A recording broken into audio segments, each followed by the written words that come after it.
Hey, I'm Tim, and this is the Love at First Sight podcast, a podcast for SaaS CEOs and developers that truly want to learn more about design and care about it, but they're not designers that find it too complex.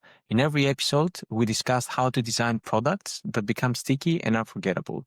We dive into the topics of taste, UX, growth, and conversions, and we share practical tips and frameworks you can add into your development process. Enough with the intro, so let's dive into today's episode. That's a good one. So yeah, welcome. Welcome to the Yeah. podcast. um, yeah, as I mentioned before, I was thinking to do the intro first, like introduce who you are. Uh-huh. I'll say you can go first, and then I can share like our story of how we met, how we started working together, and all these things. So yeah, feel free to do a quick intro.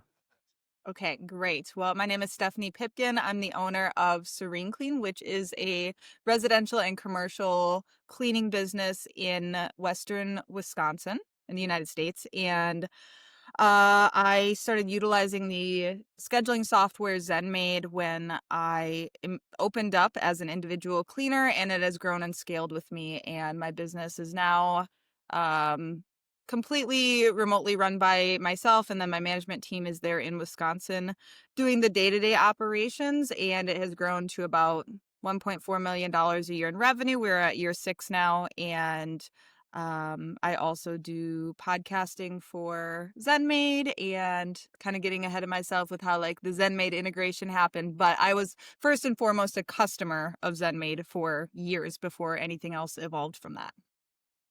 Nice. Yeah, as you mentioned, like for ZenMaid, it's a SaaS that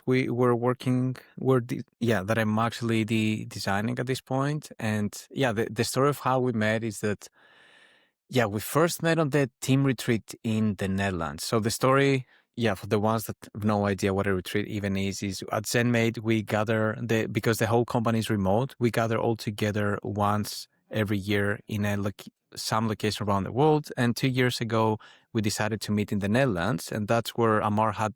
I think the story is that Amar, the CEO of ZenMaid, he had the idea of let's invite Steph because you were also in TADS. Because I think I heard about it like last minute, or even Mm-hmm. when I was there, that hey, also a customer is gonna join. So I was really curious to see who that person is. Yeah, it was And that's basically, I had reached out to Amar a year ago because I was like, listen, I'm either going to open or create a YouTube channel myself, or which I have no interest in managing or growing or anything like that, specifically because ZenMaid has something called the ZenMaid Mastermind, which is a Facebook community that I have, been a part of for years and had shared different tips or stories or lessons that I had learned throughout the process of growing my cleaning business. Additionally, ZenMaid also has something called the Maid Summit, which is basically a virtual event where, industry experts come and speak about something. And I had spoken at this for a couple years. And so the demand was clearly there for my style of, educational content. And so I was kind of at this crossroads of like, do I make my own YouTube channel or do I utilize ZenMaid's audience? Because they already had a robust YouTube audience. They have, all of these kind of resources available when it comes to editing and all of the things that I have no interest in partaking in when it yeah. comes to a channel. And so I do individual, independent consulting as well to other owners. So I was like, this is a great avenue for me to bring in another source of revenue, but their audience is very attractive to me. So I just sent an email to Amar last January and was like, hey, like I'm either going to do this or I can make videos specifically for you. And like, I am, ZenMaid's girl when it comes to Yeah. content then. And that's how it started. Yeah. And then I think in April, they're like, hey, we do this retreat. Like, do you want to come? Because I'd only exclusively been making some marketing related content to them. And Mm. obviously I was like, yes, of course. Like I'd never left the country before. And it was amazing. And I think that at the retreat, that's when we all kind of discovered like, oh, this could go a lot farther than just Stephanie with, making Exactly. videos. Or Exactly. Yeah, I find it like first of all, great idea that you took the chance to send that DM. It's always the cliche that many things in life are just a DM away. It's so true. I've yes, experienced it or as your well. favorite gold. And also with Amar for Amar to invite you, that was really really cool because we had the chance to meet in person, and it's also very, very different, like compared to just joining a call. Like if you work with the team for 1 week, you can just explore many, many different things. So yeah, the story is that we met at the Netherlands, and during the retreats, one thing we do is that we prototype a new feature, something that is more kind of a creative and not something we had in the plan to do. So it's more kind of a creative strategic features that we could build that we're excited about. And at that point, we wanted to design the new booking forms and make them more interactive, more of a widget, because right now, just a contact form a page. We wanted to make it a sticky widget that is more personalized, more branded, and so on. And the story is that we sat down with Steph as a team. It was, I think, me, you, Ryan, head of marketing, and then was it Reeds Alex? and Alex or Alex? Rich? Yeah, Yeah, the yeah. mobile development and the CTO. I think that was the team. So yeah, we spent 2-3, was it a day or 2 days, something like that, prototyping the whole thing, and just kind of because we need to make some videos, you would just go in the bedroom inside, you could film the video, then send it to me, add it on Figma. So it was like a hackathon. And in the end, the prototype was really amazing. And now we're actually building the feature to ship it to production, and we already have some good feedback. So that was kind of a epiphany, I think I would say, moment for me where I didn't really plan for it, but suddenly I was designing with a customer on my side. It was literally me on Figma doing the design, having you not tell me what to do, but more like being able to ask you questions, test things together, experiment together, create content that we need for the design on the spot and so on. And this, I would say it sounds like big, but it's actually true that it kind of changed my life as a designer. I was like, this is how to design. Yes. Like, it's The like same the feedback loop. Like it was just the speed was just, I would say, exactly. incredible at having like, Exactly.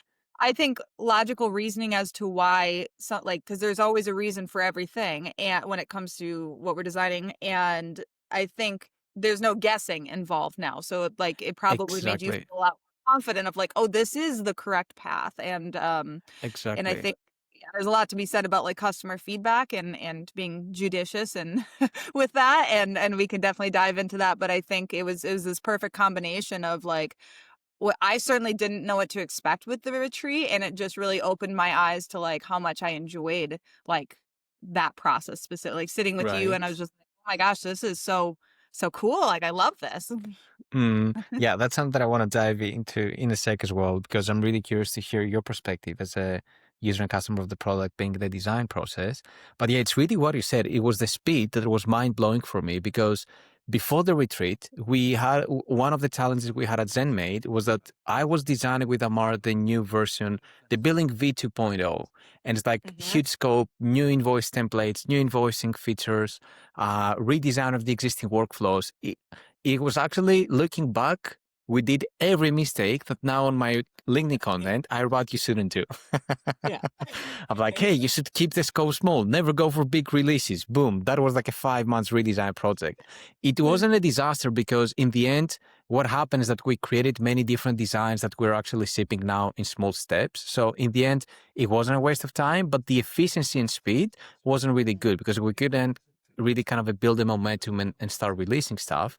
And yeah, it's really what I said with you. It was really mind blowing that suddenly in just 2 days, we could get at such a good uh, level of fidelity that we had actually that is prototyped, it looks good, and we could even go out there and build. It was, yeah, it's pretty wild. Um, so Well, and yeah, that, another like, feature that came out of that retreat that was totally unexpected was the SOS feature, which, that was not even in anybody's imagination until the retreat happened, which context, obviously we're servicing homes and businesses. All of our employees are cleaners, heavily female as well. And so I just started talking to some of the developers who, again, coming into this retreat, I'm like, I'm not going to talk to those nerds like that. Like what do we have in common? And like the developers are like my favorite people on the whole team now. Like those are my right? creds. And so I love engineers. I used to be a developer back in the days as well. And I mean, now I'm getting very stereotypical. Like I'm starting with stereotypes. So I don't want to generalize. It's just kind of a personal experience that I've had in the past. But what I love, like I've been a developer that became a designer. And one of the things I always admired designers, but I didn't always like them. Many times I didn't like them because they were too snobbish. Like they would kind of feel, oh, like I'm the designer. I'm kind of some kind of a special person, where the developers would feel all the pain because all these cool ideas of the designer, they're the ones that have to execute it. So what I love with the developers is that they're grounded, really grounded. They kind of always solution driven, trying to do stuff and not really playing the rockstar game. That's something that I've seen in the design scene that I hate, like designers trying to so often kind of be the rockstar in the team. That's why I always love being on the engineering side. It's like, hey, people, we're a team building cool stuff and we support each other. So yeah, I have the same experience as you. It's like there's this stereotype that developers are nerds, but they're really cool people and they're not Yeah, nerds. like, yeah, like, they're active people too. Yeah, so Mm, I never met I'd never met, I've never been in software at all, obviously, this is totally mm, I was very nervous coming into this, but it was really cool just kind of sharing different experiences with them of, like, me as a cleaning business owner, like, different things that have happened, and so I was sharing horror stories of, like, safety issues, basically, and that mm, safety problem in our industry that nobody talks about, mm, and, that our staff being able to really quickly get a hold of us if something's going wrong in the field is, like, really important, and that's been a struggle in the past, and so they, went off for 2 days, and I think, like, the last day or last couple days of the retreat, they're like, "All right, like, we've got a surprise, let's present it to you." And they had, prototyped the SOS feature, which is now, I mean, got shipped very quickly after the yeah. retreat. In a couple months, that actually went live, again, totally industry revolutionary. Nobody else has anything like this, and I don't think anybody's copied it yet. I mean, they should, but, like, they haven't yet. And, it was really incredible to, like, be a part of that. Like, that made me feel, like, incredibly honored to, like, influence something like that in such a Mm. impact. So that was, one of my favorite moments of the retreat for sure, was the development of that. And now I feel like that you mentioned is the perfect time to ask you the questions. Like, what is your experience so far with the actually on the retreat and also with the design calls? And I just realized I forgot to mention something. Is that after the retreat, the thing that we did is that I realized the value was insane, and I said to Amar, "Hey Amar, I strongly feel like every Tuesday we have our design call where we review and plan the things that we're gonna design for the coming week. We really need Steph in this call. Like we can just move so much faster because all these calls that I had between me and Amar for invoicing, there were many times we were like, what should we do here? We don't really know. What do people need? Let's drop a DM, let's say to Maria, which is also a clean business owner. And then we would wait for like days to get a reply. But if we Yeah. had somebody in the call that is a real user, we just take decisions on the spot really fast and move 10 times faster. So yeah, that was the thing that happened after the retreat is that we started inviting you to the design calls. And yeah, it's been how many years? Is it 2 years already? 1 year? Yeah, Something I like mean, that. this is well, we just hit a year of me being in the design calls because Amsterdam Mm, was last year, we just went to Barcelona this year, so a little yeah, over a year been yeah, involved in weekly design calls, and then obviously any additional hackathons outside of that as well. yeah, true. So yeah, the question that I want to ask is, what has been your experience? Some kind of a highlight, things that you learned. I'm gonna keep it open ended because I just want to see where your mind is Yeah. gonna go. Well, frankly, for me, like, my cleaning business, wonderfully so, runs incredibly smoothly, and that means when it comes to when you own a service-based business, things get very boring because you're running into the same problems for the most part. There is Mm, nuance, but it's like we're gonna hit the same problems over and over again. And frankly, like, that's not like, I love my business. Obviously, like, that has caught, like, it's my life purpose to run a cleaning business. However, when it comes to, like, intellectual stimulation and having interesting conversations, and dealing with, like, solving different types of problems, even though it is still in the same industry, it is just really gratifying to me, from just a career perspective, or just, like, me and really enjoying my work, because I will say, like, the design calls is one of my favorite parts of my week. I look forward to it every single week. I love it so much. And I think it's just because I know that it just it feels really amazing to be able to, like, influence other owners in a positive way. What I mean by that is, though it's like, yes, like, you guys are the software and everything like that, I know that the better that we can design, the better that other owners can run their businesses, and, like, the trick, like, I'm very much like I don't, God, this sounds pretentious. I have a very like visionary behavior of like, I like to see the impact. Like I want to have a big impact. And like by being part of the design calls, I'm directly contributing to impacting owners Mm. and employees as well as their local communities. Because when you can like run a cleaning business better, you all of a sudden have more money to go around. You can donate, you can do all of these good things. And again, that doesn't mean everybody's going to do that in their business. That's what we've done in Serene Clean.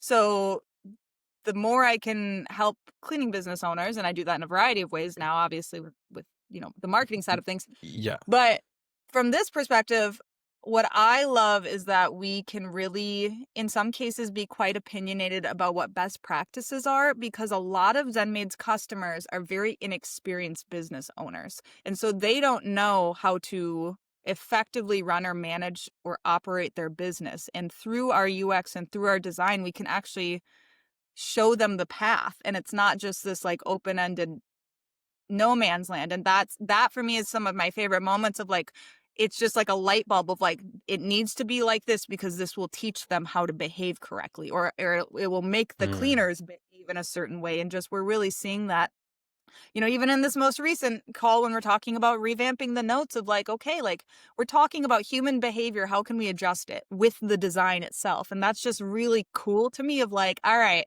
how can we alter how people behave with design? That's just so fascinating to me. So if I recap on this, like the thing that you really, because for me, it's one of the most beautiful compliments. First time that I heard it was from Amar. Yeah. Recently, I also heard it from Alex when he introduced a new team member to invite them to design call. It's like, hey, it's like the design call is the favorite call of the week. And I'm like, that feels, It yeah, is. it's really like an honor and always kind of, I feel like it's the biggest compliment because people usually complain about calls that it's draining their energy, like destroying their productivity. And it's the exact opposite of what I'm hearing about the design call. So what I hear from you is that what you really love is the fact, because on the design, you create the future, right? You visualize, you create the future in a way that you design a solution. You actually create it when you implement it. Like the developer officially creates the future, let's say, when they build and ship the thing to production. But there you put all the ideas together and you give it a shape. You shape the future, actually. That's the verb that I was looking for. So what you really love is that, if I answer correctly, is that you have the chance to actually shape the future and have an impact by being part of that call, right? Mhm. Yeah, Mm. absolutely. Absolutely. And that is just like, I know that by making these changes, like we are going to make other people's lives easier or better. And I guess I'm so passionate about this industry. So it's just a really interesting way to be able to affect it in ways that I perhaps never would have actually, not perhaps, I absolutely never would have 2 years thought that I would be part of this. Like it's just such Mm. a cool niche thing for me. And it's almost hard to explain sometimes. Like, yeah, every week I talk to this and we do this. Like it's hard. It is my favorite part of the week. It's just so it's really cool to think about these types of problems and how can we get creative with the solutions. And honestly, I really appreciate that like my kind of role in ZenMaid is to be like incredibly like honest of like what I think, and Mhm. like that's nice of like I mean I don't have a filter in general, but like I would say the design calls is very much unfiltered of like my raw like this is wrong, I don't like this, that type of thing. And I will say like I'm very aware because of our first retreat, it was really useful for the marketing departments, or Ryan's the head of marketing here.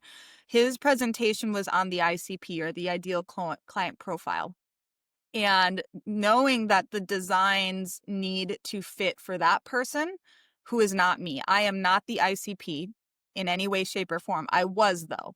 And so it's just constantly for me drawing back to that period of time in my business journey or timeline of, okay, what did I need then? Or what did I think then? Knowing that the Mm. goal is to get that to where I'm at today. So it's like, how can we, with the design and decisions we're making, guide them on this path? But my opinion sometimes is completely off base, and I'm very aware of that, of like, this is not ICP Stephanie, this is current day Stephanie, and she's not going to get what she's asking for right now. But this is the path hopefully ZenMaid is going to take, because yeah, we're helping Mhm. people grow their businesses with the product.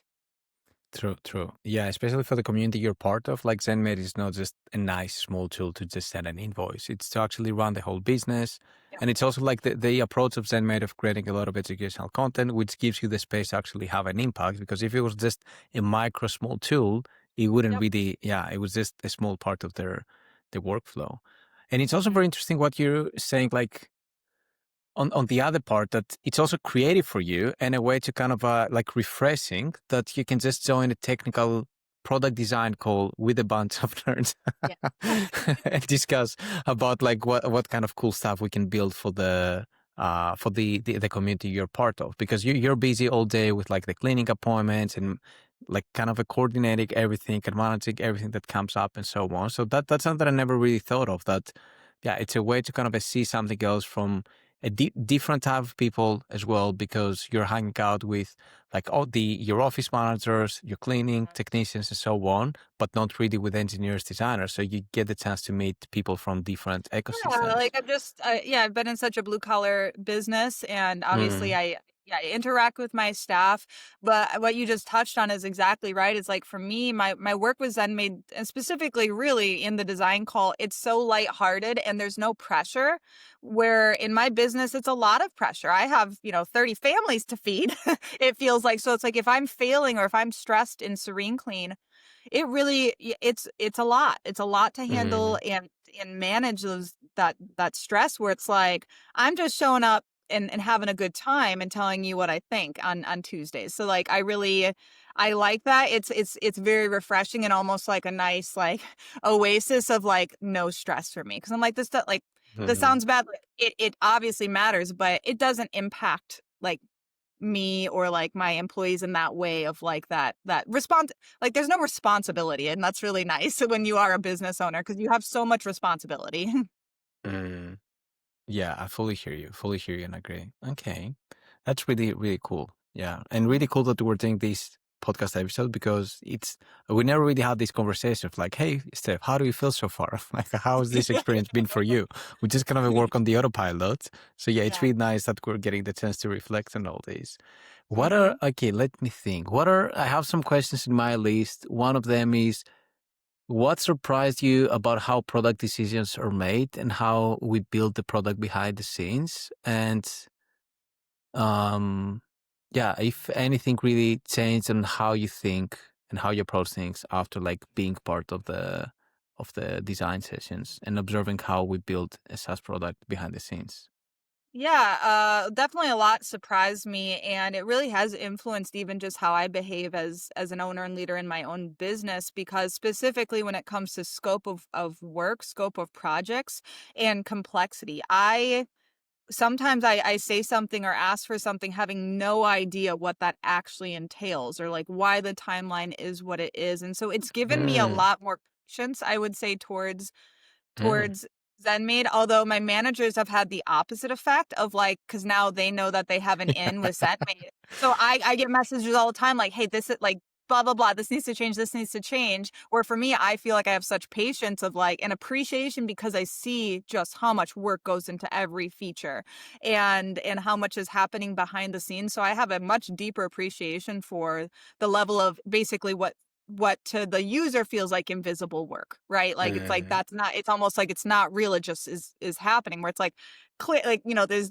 how many people working tirelessly to make these things happen. So I would say that's something that really surprised me and kind of like humbled me when it's like, oh, when we're requesting this thing. And specifically, I think, last year in the Netherlands, when you and I and Alex sat down and I was like, okay, I want to talk about availability. That is one of the biggest problems, that if you can solve this for all of your users, like they're never going to leave because nobody's solved it yet. No competitor has solved it. And there's a reason for it because it's such a complex issue. And like mhm, us sitting down and like walking through it. And then, Alex put all this work into like coming up with a solution, one could call it, for availability, but it totally does not, like, it's still not, it needs so much work, and that's not his fault. It's such a complex problem. Like, it is one of the mm, hardest problems to solve, I think, for the software, for any software. And so, and what I'm speaking of is basically the scheduling software showcasing to me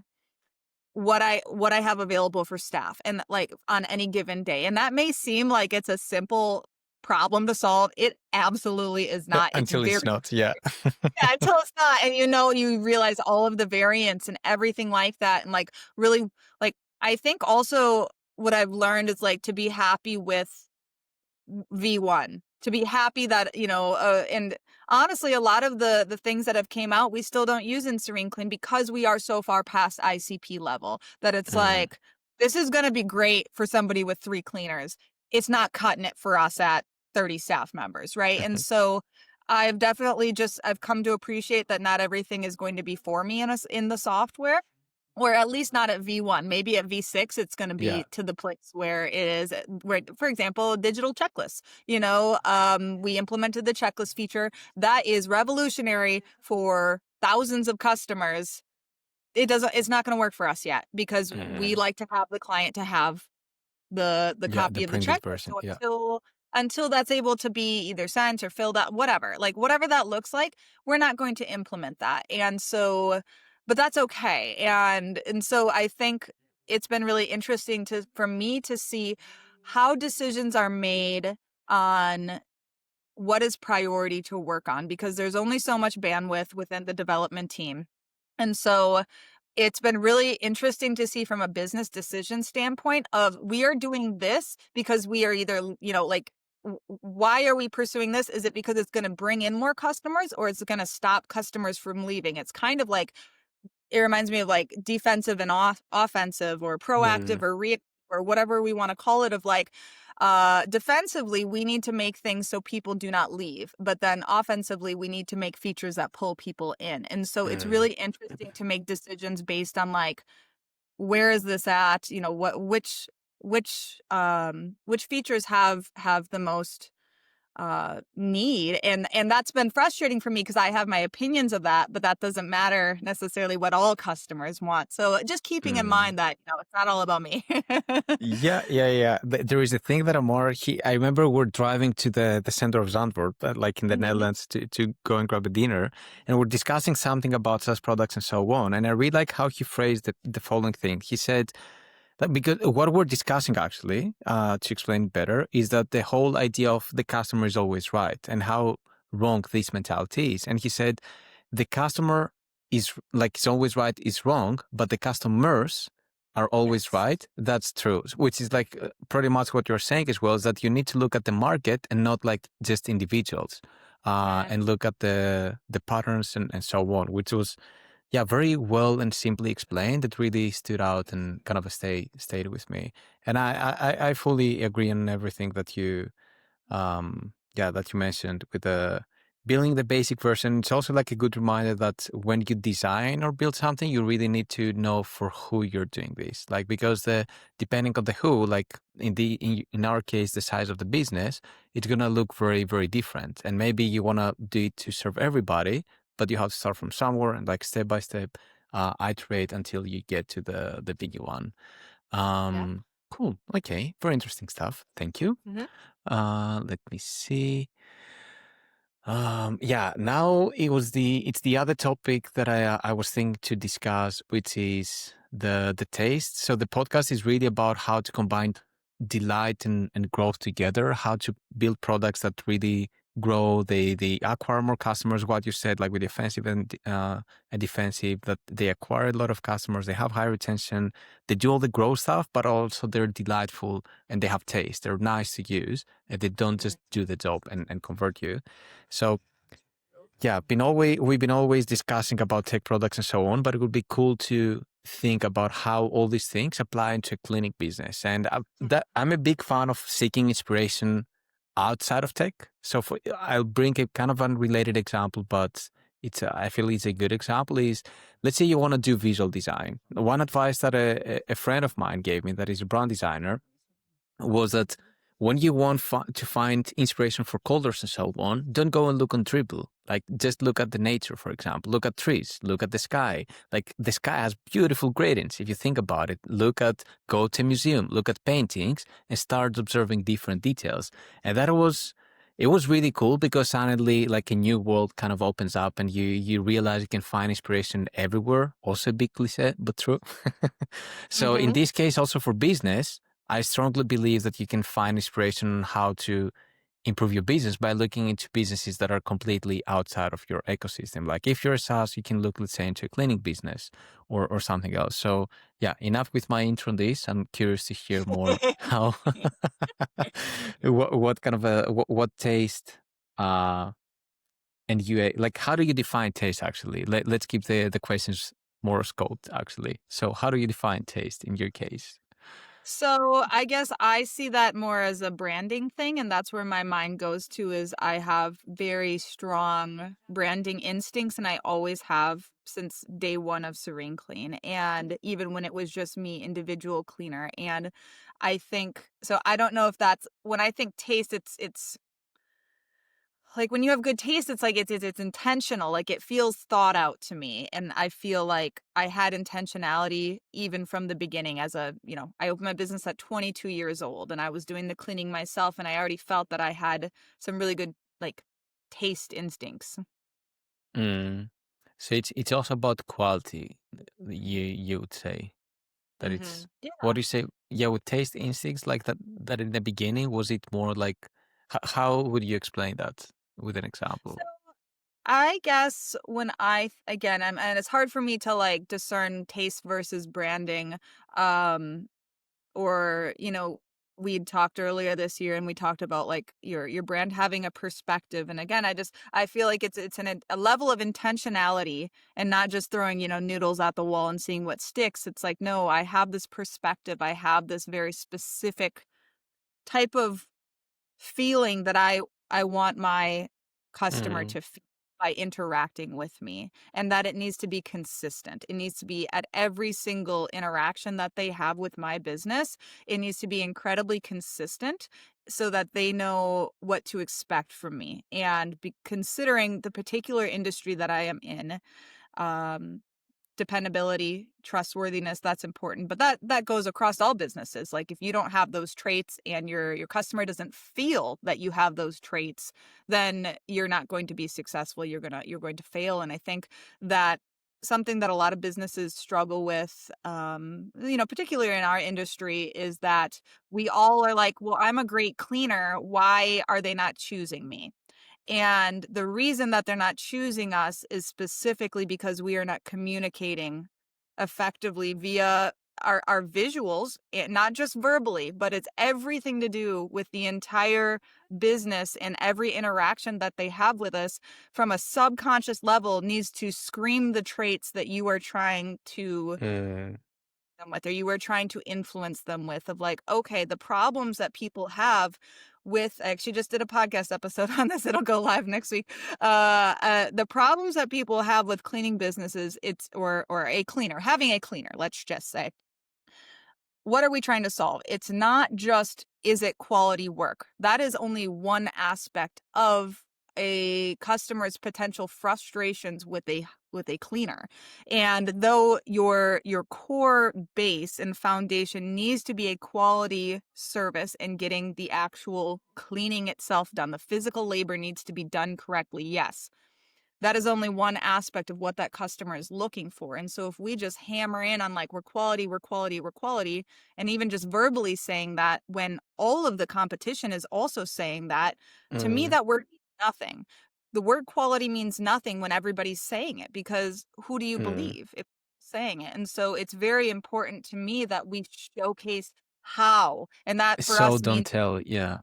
show don't tell. And I think that that has been my kind of like guiding light throughout, and kind of the focus Mm. of all of my branding. All like the taste is show don't tell, don't like, and at a in a variety of different ways we can do that. And so if we're showing them the quality, and you can do that in different types of ways, I also, they want dependability. They want somebody that they can trust in their home. They want to know that you're going to show up and do the job when you say you're going to, and you are trying to make their life easier, not add more mental load. So everything about Serene Clean and our brand is geared towards not only delivering the deliverables, but making them feel that way. Additionally, knowing that there is a certain level of psychological shame sometimes for people to have a house cleaner or to outsource this work. So touching on that lightly as well.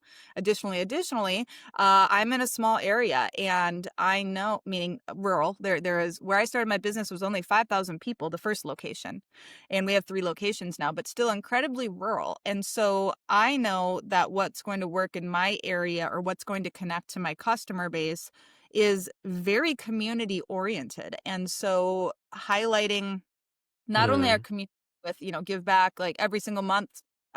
We've always done employee chosen donations, but like for me, the heart of my business is my staff. And so highlighting them to the point of, every single before and after it has an image of the person who did that work, right? Every testimonial has an image mm, of the person that is review. So it's all very intentional so that I want when somebody interacts with Serene Clean, even in passing, it just slaps them across the face of exactly who we are and what we're all about. And like it's very intentional with what that means.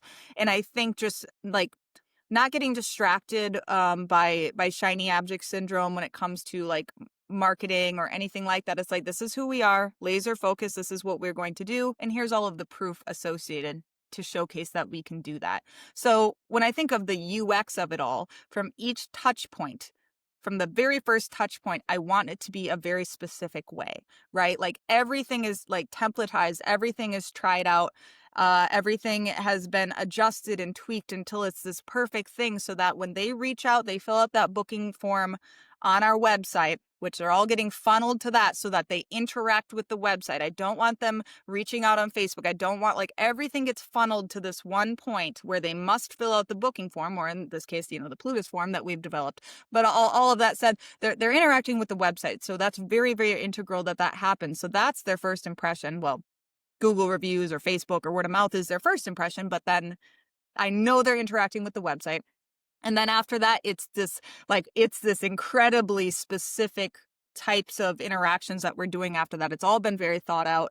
And so I want when they get that first estimate email and they see our attached cleaning checklist, they see a video of me talking about their frequently asked questions. They see the offer, they see the pricing, they see all of the like it's very intentional because I want it to elicit a certain feeling of holy shit, they know what they're doing, because that's what people want in their house cleaner. They want to just be at ease and to take this off of their mind. So I want it to be this feeling of, oh, they got this. They got this. I don't have to worry about this. And so long story long, that is like my thoughts on this. No, that's beautiful. And it's like one thing that always stands out, like from what I hear from you, is like you know your user. Like you Mhm. know deep. Like I remember Exactly. the conversation we had at the retreat where I asked you like what's your why on your business, because we're doing this branding workshop and I was trying to understand what is the deeper motivation, because like branding is really speaking to the soul, like to the heart of the other person.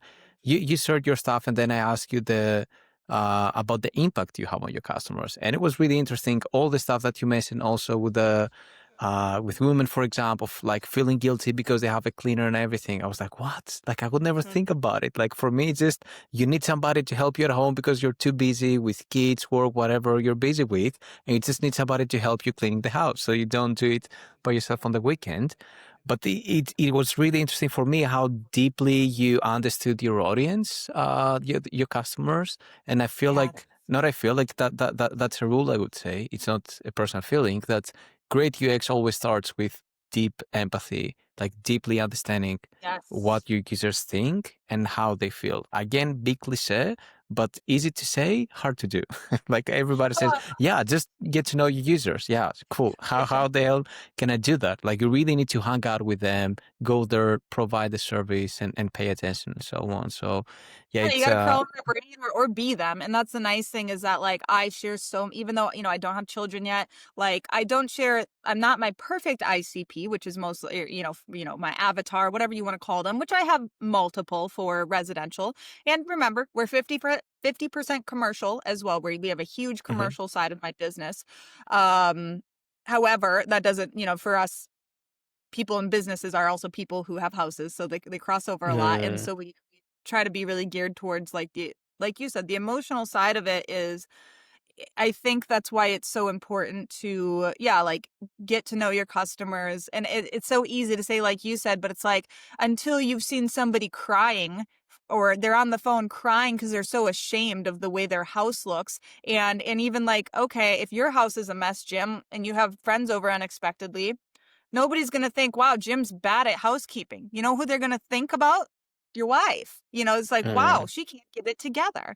And like, why can't she? If they think that at all. But as women, we know that that's what like we're thinking about. So like, that's why, you know, for me, I'm like, I panic if somebody stops by unexpectedly because I know it's going to reflect on me. As unfair and messed up as that is, it's just like, okay, Mm, that emotional raw string, there's something there and we need to address it. Because if you don't address that deep need to feel not ashamed, you know, yeah, if yeah. we don't address that, we're missing out on a huge opportunity to connect and show our customers that we understand we're there to solve their Mm, problems, right? And so I think not every, obviously, well, honestly, every like we think about it, any product or service, like it sounds dramatic, but if you don't feel deeply that with your business you are going to change the life of your customer, well, maybe you shouldn't be in it, you know. And I'm not saying you have to be like this like psycho passionate person about your thing, but I think it will grow. I may not have been this passionate. I know I wasn't, but the passion grows of like I know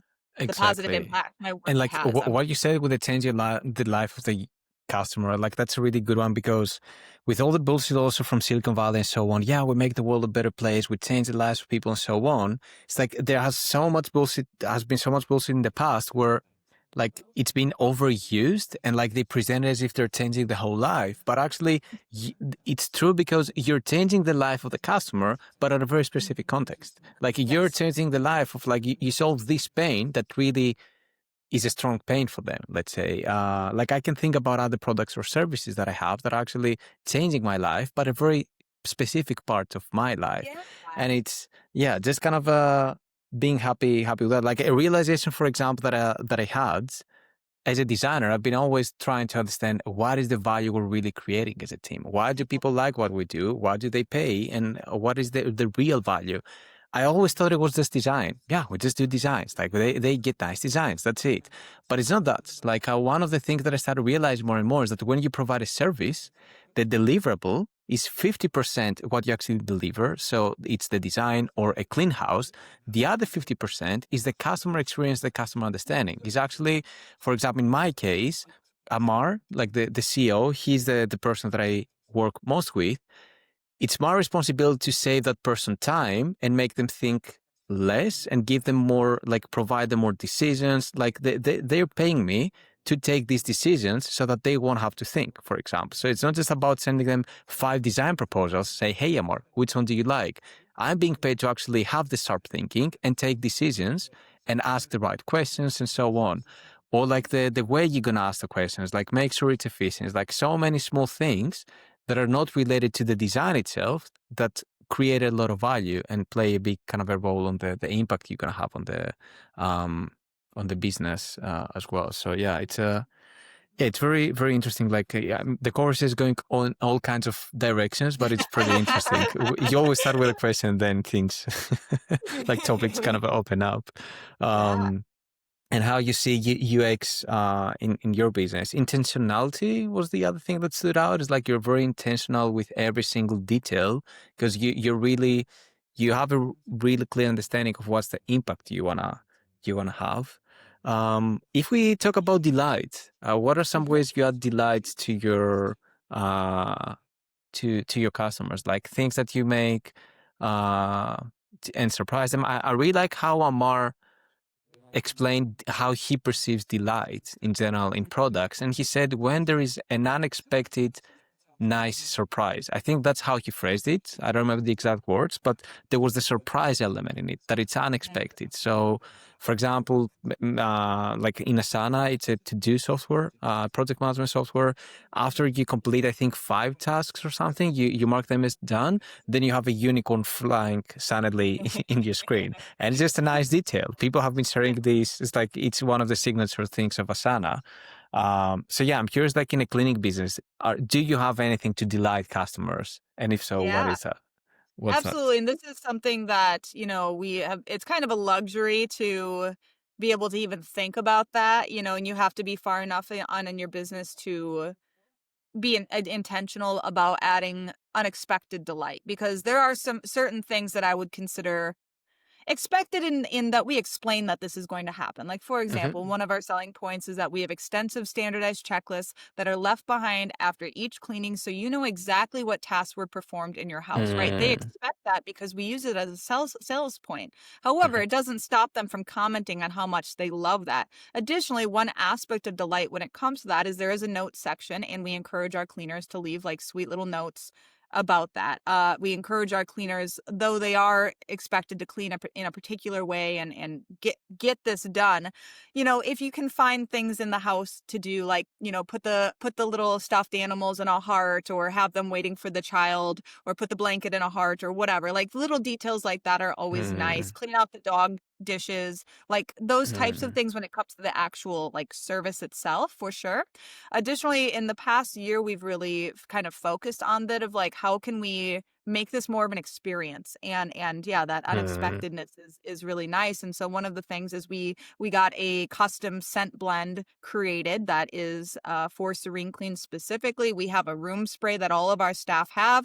They spray the rooms about when they go, and then at their third cleaning with us, they get a basically welcome card of like, welcome to the Serene Clean family, because at this point they've had their first clean, which is the Super Bowl. They had their second clean, which is 50% off to get them sucked in. By third clean, you're part of the family. What else can we do? Well, here is a candle. It is in that scent called Reclaim Your Calm. That is our slogan. That it's a beautiful candle.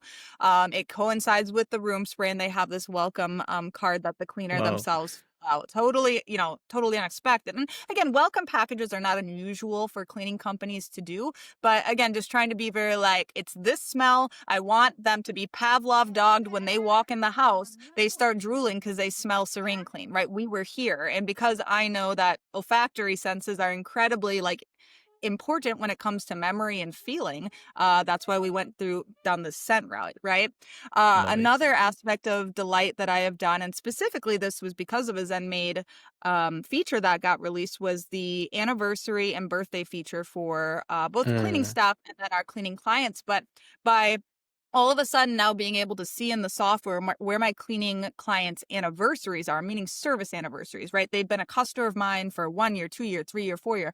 In the past, since that got released, I think that was in January, every single month, I now create a custom Loom video for every single customer that has their anniversary that month. We schedule them out an email to send on that day with the thank you video from me. And so I've been able to systematize that yeah, it takes me a couple hours every single month, but the feedback, I mean, when you talk about absolute delight, I mean, yeah, that has just nailed it. They are shocked. They're like, this is how you do it. I've never seen this before. They're just dazzled by it, right? And so doesn't take me that much effort, but I mean, it's kind of a nuisance, but it's worth it because I'm rewarding the loyalty, and it's something.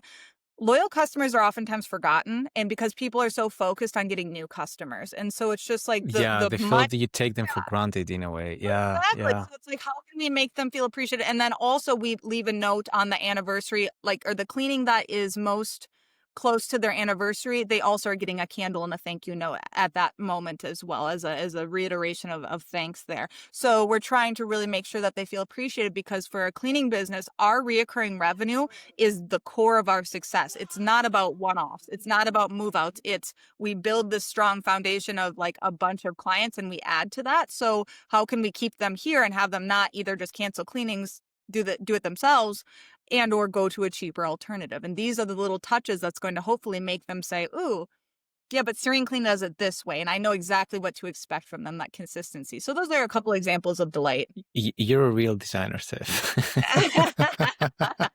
No, for real, Thanks. it's like what you describe is pretty much branding and UX design, like and product design in the context of kind of a clinic business. And it's like a Mhm. code that it's something that I used to say since my early days as designers that I believe that everybody's a designer. They just don't realize it. Like as an engineer, you design architectures, systems, components, and so on. In your experience, you design an experience. What you literally used this word before, and I love all the details. Like yeah, and I mean, as a designer myself, I always appreciate when people so much thought into the details and how can I create a feeling and not just solve a problem. It's like solving a Yeah. problem, sure, is like the fundamental. Otherwise, people wouldn't pay you.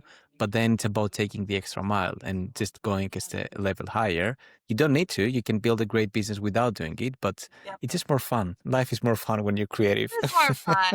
And the cleaners like it too. They feel excited to be giving these gifts. And then, from like for us, our internal customers, our staffing is the biggest challenge for any service-based company. Mm, Like I'd be a multimillionaire if I didn't have, the staffing turnover. It's horrendous in the cleaning industry specifically.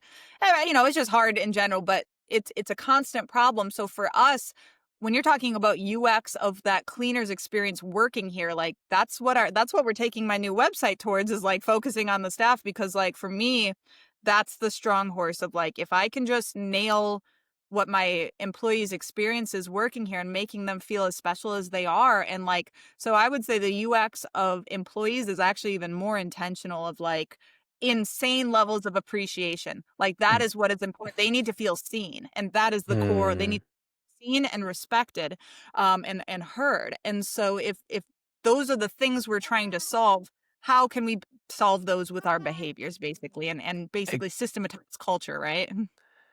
Love it. Yeah, love it. And it's really like also interesting. It's like going the extra mile, focusing on delight and just not playing it at a basic level attracts also better people. It's like, I feel like this quote kind of fits here. It's like your vibe attracts your tribe. It's kind of a true, it's kind of a similar. It's like, like the quality of your service and what you put out there is going to attract people that believe in this as well. So if you put out there quality and delight, you're going to attract people. People that are gonna click with your brand are people that actually value these things. So you make your life easier in the end, And it's as not it's well. not all touchy-feely. It's like, okay, like, we're going on, this year we've had just insane levels of high quality, meaning going, months without a complaint. We're at a 6-week point now where Mm, we haven't had a single complaint. And when we're talking about thousands of appointments, that's like very impressive and unheard of in our mm, industry. All of these things I'm saying doesn't negate the fact that that core is quality and that we have incredibly high standards. But when you behave in this way and make people feel this appreciation and what, for example, delight, like on my employees' anniversaries, they're getting showered with attention. I either make them a custom AI song that is specific, like I make that and I lyrics about them, and then I use AI to make it, or I make a nice. poster about them with AI that has everything about them, like all of the special things that make them special. And so that's coming from the boss of like, do I need to do that? Absolutely not. But I like it. They love it. They all look forward to it. Or I hope they do. Maybe they're just saying it to me. But like that, I would say taking it to the next level of like, okay, Yeah, how can we delight them so they don't like, they're not going to forget that, right? yeah, exactly. 100%, 100%. It's also like an interesting use case of AI that you mentioned, completely off topic. But yeah, I love it because with AI, I've heard so many like things on LinkedIn, like about how it's going to replace everybody and all this FOMO and kind of a clickbait content. And in the end, I just see people using AI for like coming up with recipes or like in your case, delighting their teams. Like it's a beautiful technology, but yeah, off topic. We don't have to go into that. No, I know, but Right. sure, yeah, 100%. Like, we're big. I mean, it's made us so much more innovative and productive, and really helps us get past a lot of stopping points where we're just stumped and we need a different perspective on something. So yeah, big fan. Yeah, I'm gonna say something. I'm curious if it's gonna make sense since we opened this topic very briefly. It's like I feel like AI is democratizing creativity in a way that it Absolutely. actually it gives you like you can write a song for your team, whereas before you would literally have to think about lyrics and it would be impossible. So it's like creative ideas suddenly can happen because of this technology. So yeah, it's something that's why I always love technology and why I fell in love with the world of startups and tech and so on is the whole democratization kind of a vibe. Like information, like if I look at generations before, asked. Like they couldn't Google. Like now, also Googling something feels so old school. I can just add ChatGPT and do a conversational research and actually ask questions and just go deeper and deeper, which feels like so nice to have. So yeah, it's democratizing in this case, like access to information. In our case, like creativity and giving life It's to very these cool empowering, ideas. incredibly Mm, empowering. Like even yeah, just in personal life, I love interior design and like working on my living room. And I'm like, okay, you're an interior design expert. Like, tell me what's I need to do this gallery wall. Like, what is best practices? What should I do? So I really like that it's like yeah, democratizing creativity because it's like I have this inside me, but I need the confidence of like, no, this is the direction to take it. Or it reminds me mm, at this year's retreat in Barcelona where we did the customer portal exercise where we're using these AI tools to basically generate the yeah, the yeah, website or I guess I don't know what to call it, the yeah. portal. The web application. Yeah. Yeah, like that was amazing because it's like here you're taking a bunch of non-developers and within an hour and a half we have 6 different examples of what a like working customer profile or portal could look like. And I think that was a very empowering experience for the entire team. Like we all felt Mm. really so creative of like, oh my gosh, I saw my ideas come to life and we could have never done that without AI. Exactly, exactly, 100%. Yeah, AI is like really interesting. We could make an episode just on this to discuss about Right. all the cool use cases. Let's see. I see we're 55 minutes in, so I have some questions as kind of the closing ones that I wanted to go through, and they're the following. First, yeah, it's actually two questions. The one is, what's your favorite SaaS product at the moment and why? By SaaS, yeah, it's a bit technical. Like what I mean with a SaaS product is actually what's one of your favorite tools, like your favorite tool that you're using throughout your week, let's say, to run your business. Well, ZenMaid, obviously. That is the foundation of Serene. But It I was would like a say, test. Let's see. yes, exactly. I know Martin watched this, so yeah, if you're listening. So I would say, like, when it comes to a really well done software that we've really been enjoying utilizing in Serene Clean, is going to be Trainual. I really like Trainual. I Hmm. think that they did an excellent like, it's a great software, and so what that is basically, a platform for I don't know how to describe it, but, like, Yeah, documenting. training, knowledge, and learning management software. Sorry for interrupting. I was just kind of Yeah, no, you're reading good. Yeah, title. I was hoping you would look it up because I wanted to know what the exact description is, and that's something that we started using in the past year, for Serene Clean for onboarding staff as well as just documenting our procedures as we continue to scale and grow. And the reason I like it so much, it's very intuitive, it's very clean. They have a beautiful knowledge base, and their onboarding was second to none. I have never because it's a overwhelm. It's like ClickUp where it's like the possibilities are endless of the directions we could Mm, take this.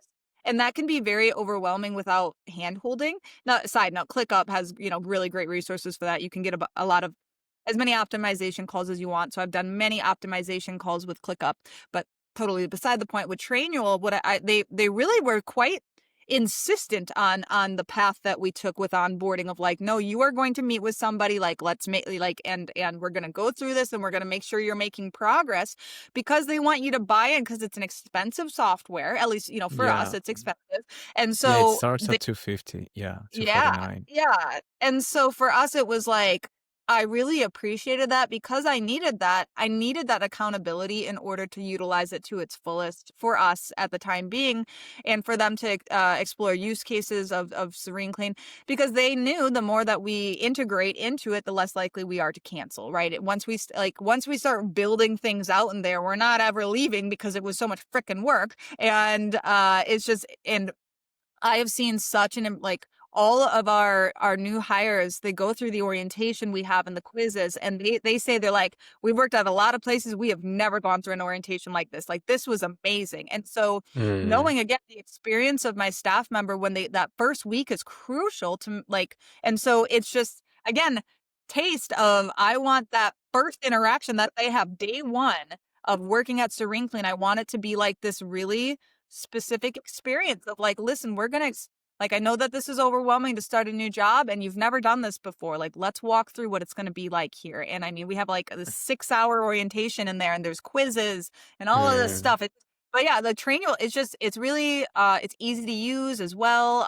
Yeah, I really like it. I would say for me, that's one of my top softwares that I've used recently. Okay, that's very interesting because I was taking the website and you cannot just sign up on your own. So they don't do what we call the product-led growth, where the product can sell itself. You actually Mm. have to go through some kind of a sales and customer success team. But it's very interesting. Yeah, I've used it a bit when you send us, when we're doing some research together and you send us the actual kind of training material that you have over there. But since you mentioned it wasn't like what I had in mind to ask, but now I'm too curious to not ask. It's like, what was the onboarding experience back there? Because a big part of what I do as a product designer, right, with my team as well, is to improve the onboarding experience of somebody so that we can, like, our goal is actually do exactly what you described, like make the user successful, which means to achieve the goal that they have in mind when they joined, but in a self-service format in our case. So we need to design an interactive experience that is going to guide you to that outcome. In your case, you had a team. So I'm curious, what are the things that they did where you're like, oh, like, it's so cool here. Like I'm having one of the best onboarding experiences ever. Is it training of the product? Was it best practice on how to train your team and document things? I'm curious what, I see. if So you the remember. onboarding Yeah. into the software or the onboarding into Serene Clean that we've created? Which one are you referencing? The onboarding on. Or with the Trainual, like what was so Okay. amazing with your So experience on I think Trainual? I liked I would say almost aggressiveness of like, you will be doing a call. Like, there is no, like, if you sign up for this, like, we are picking a date, you are doing this call, we're sitting down, we're walking through Mm. it. So I really liked that kind of assertiveness in, it's not only like, this isn't optional. I'm sure like you could back out, but they're going to harass you until you hop onto those optimization calls so they can run through. And then they basically kind of called me out like, hey, I see you haven't built anything yet. Like, what do we need to do to help facilitate you starting to build this out? Because they know how integral it is that if we're not building stuff out in there, we might drop, right? And so they know if like they they were very incentivized to get us to start building out some some of the, like, I guess whatever you want to call it, procedures in there or whatever. And so for us, we knew that our first order of business for Trainual was to do orientation, right? Like that, like we wanted to build out an orientation program for Serene Clean new employees. And so that was our biggest and highest goals. But then even just like making sure all of the users were added and explaining how to group people and whatever. So like, I wouldn't say, I mean, it wasn't anything like particularly revolutionary. I think it was just that level of like, as a business owner, like, or somebody who is like considering different softwares, we're very like, I mean, we're most likely scatterbrained just because of the, Yeah, especially yeah, like yeah. if we're just scatterbrained, we got a lot of shit going on. And so I need somebody to be persistent in pursuing me when it comes to like, okay, I signed up because I have signed up for softwares before that I've completely stopped using. I'm like, yeah, I just didn't have time to like, or it's not that I did not make the time to actually invest in learning the software. I And love like for it. example, Yeah. yeah, like for ClickUp, like I took a weekend course on how to use ClickUp because I was like, you know what? I'm just like, I know that this can change my life, but I just don't know how yet. And so I had to like set aside time out of my normal schedule for a weekend and take, 8 hours of how to click up effectively, basically. And that really, it changed the game for me because now we utilize it so much Yeah, it's really more. cool But software. yeah, but I'm not doing that. Like, that's not something that I ever foresee myself or most people doing. And I think that, for most of us, we are using just a fraction of what a software offers when it comes to the features, most likely. So it's like, if that's the case, then I think it's on the software to really be on don't just let it be this like free form thing, because they may or they may not. And then that, you get this high of like purchasing something, of like signing up, like this is going to change my life. The marketing sold me. Mm. And now the bill comes. I got busy. I haven't done anything when it comes to actually utilizing or setting this damn thing up. And now I'm like, I just don't have time. Let me cancel, right? Or this is just, I start to feel buyer's remorse. And it's not because of the software. It's because I haven't invested time to actually make it work for me or like implement in the business. So I think they're helping force it at the most impactful, important time so that we actually are like making Yeah, I love progress. this part is accountability. It's like in a self-service way, you do it via emails, like nudging people, hey, you've seen you haven't made progress, what's going wrong, and so on. But like booking a recurring call is like on another level because now it's in your calendar. If you don't want to do this, you really need to send an email to that person, say, hey, I'm too busy, I cannot do the call. So that's a smart strategy. Of course, it's not scalable, but it doesn't mean that it's not a good one because it cannot scale like with a small team. Mhm. Yeah, yeah, it's the first time that I know about optimization calls. I have it in my design playbook that is something you should offer when it comes to the onboarding. But making that call recurring, that's kind of an interesting Yeah, approach. it was, I think, Eh, the first 3 months of the software, basically, we had a reoccurring call, whatever it was. They also have mm, something called Trainual U, which is their university, which, one of my yeah, managers went through. So it's like this very, like, tailored educational path so that you get the uh, most out of it. So if you aren't on the calls, like, they are like, "Hey, like, you need to go through this, like," yeah, like, built-in course, and we would chug away at that to make us successful as well. So I liked that too because it's not just a resource library. It is a path. It's a learning path, right? So I think that a exactly. lot of softwares have this resource library and yeah, I look at it, but it's like I don't know anything. So I don't even know what I don't know. So why would I click on any of these? So I think Yeah, having a exactly. It learning doesn't path give you is a really path of where to start, what to read next, and Mhm. so on. It's more of Yeah. like a help center. If you have any Mhm. specific question, to go and find the answer, not really to Exactly. learn something. Mhm. Good stuff. And a good reminder that building a great product experience is not always about the product itself. It's about the things around the product as well. It's like the full ecosystem you're offering this person access to. So yeah, really cool stuff. And so on the products, yeah, you said Trenial is your favorite one at this point. Mhm. Um, and my last question is one small detail you've seen in any product yeah, let's keep it product, not service, that made you say, whoa, these guys really care. Mm. I would say, I guess it is a product. So, I get I know I've shared this before, but it still just blows my mind. So I get, I have my dog and my cat who are my babies, and I get food from Chewy, which, everybody knows who Chewy is. And so that is, a product. They offer Hmm. dog food, cat food, and pet Yeah, supplies. And, I had uploaded my pet's information and into my profile of their names and in a picture. And I got right here, you can see that painting, that hand painted painting of my border collie Lily is from Chewy. Like they sent really. me that. Oh, that's Yeah. cool. So I'm just like, I mean, and I know Chewy has, an absolutely delightful experience just in general. Like, but like that just like that blows my mind to the point of it is in my bed. Like this is important to me. It's very special to me, and that's from a dog, dog food supplier company. And so that really blew my mind that they did that, and they do a lot of like kind of it just feels very personalized despite the mass Mm. scale at it. And so like kind of that gifting initiative is quite impressive and inspirational to me, and that honestly that did inspire me of like I want to do things like that for my customers because it made me feel so special. 100%, 100%. And like, yeah, that's a really cool story. Okay. Mhm. Yeah, and on this, it's always like that's always the challenge with like delighting customers when you're thinking about it as a business owner is that, yeah, let's say I have like 100 customers, 1,000, whatever the number could be. How can I do it for all of them? But sometimes maybe you don't have to. Maybe you're just gonna pick five. Like you have to choose the depth over the quantity. It's like you can do Yes. something or quality over the quantity that can go like five levels deeper.